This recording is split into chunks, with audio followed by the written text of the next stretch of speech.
Vem para a tela agora conosco, Débora, a nossa analista de internacional, Fernanda Manhota. Muito bem-vinda. Uma boa semana para você, Manhota. Trump, uma hora fala que a guerra está acabando, outra hora fala que pode acabar com o Irã amanhã. Existe alguma lógica? Qual é a lógica desta abordagem?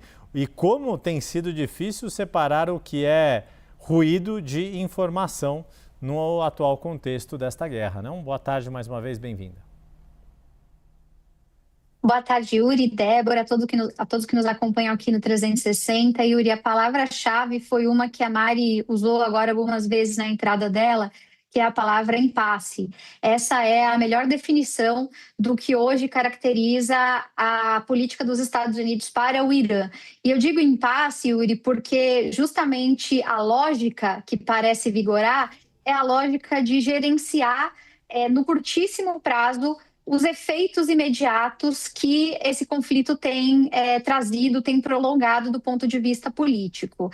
Claramente, a situação nesse momento é a seguinte: o presidente Trump precisa encontrar uma saída digna para um conflito que se estendeu para além do tempo desejado e que não teve os objetivos políticos inicialmente almejados alcançados. Então, é necessário um mecanismo para a saída desse conflito que traga à tona a ideia de que alguma vantagem foi de fato obtida e que os Estados Unidos, então, não saem derrotados, ao mesmo tempo em que a grande força motriz que ele tenta propagar a todo momento é a ideia de que os Estados Unidos continuam sendo um país poderoso com capacidade de projetar as suas capacidades globalmente. Então, é nessa tentativa, né, de projetar poder, ao mesmo tempo em que é preciso tirar o time de campo sem parecer justamente que perdeu o conflito ou que pelo menos não conseguiu ganhar nos termos que desejaria,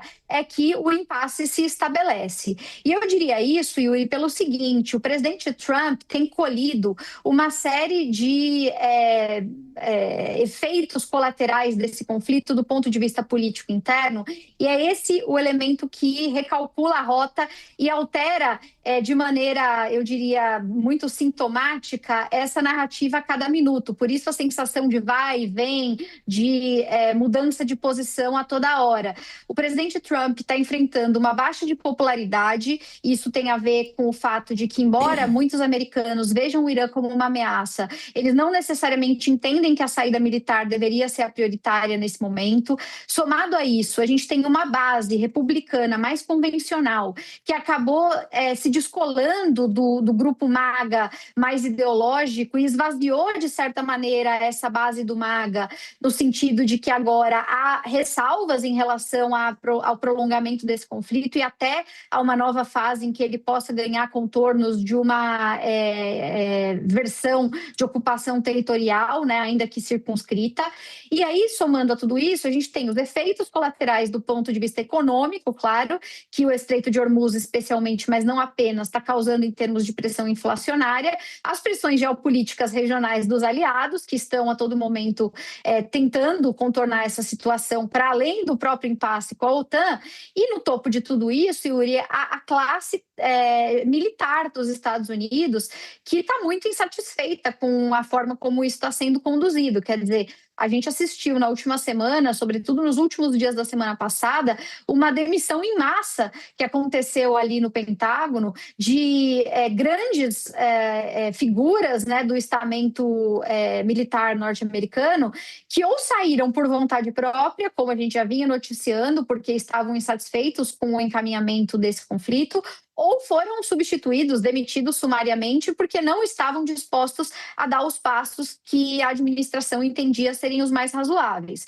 Então, nesse momento, essa guerra assimétrica, ela é uma guerra particularmente interessante, né, do ponto de vista da análise. Por quê? Os Estados Unidos, sim, são mais poderosos, sim, têm mais capacidade de projetar poder, mas ainda que tudo isso seja verdade, estão num conflito em que o custo econômico e a elevação do custo político doméstico em ano de eleição dão ao Irã uma vantagem. Então, os Estados Unidos tentam vender a ideia de que estão ganhando militarmente, o que de fato é verdade, mas ainda assim a percepção que o presidente Trump tenta contornar e da qual ele tenta desviar é a sensação de que os americanos não deram conta desse recado tal qual eles poderiam ou gostariam. Então, o exercício retórico é de que o tiro não saia pela culatra, quer dizer, a gente vai para uma guerra para projetar poder e volta para casa com a sensação daquele gosto amargo de que todo mundo, na verdade, concluiu que nós não éramos tão poderosos assim. É isso que explica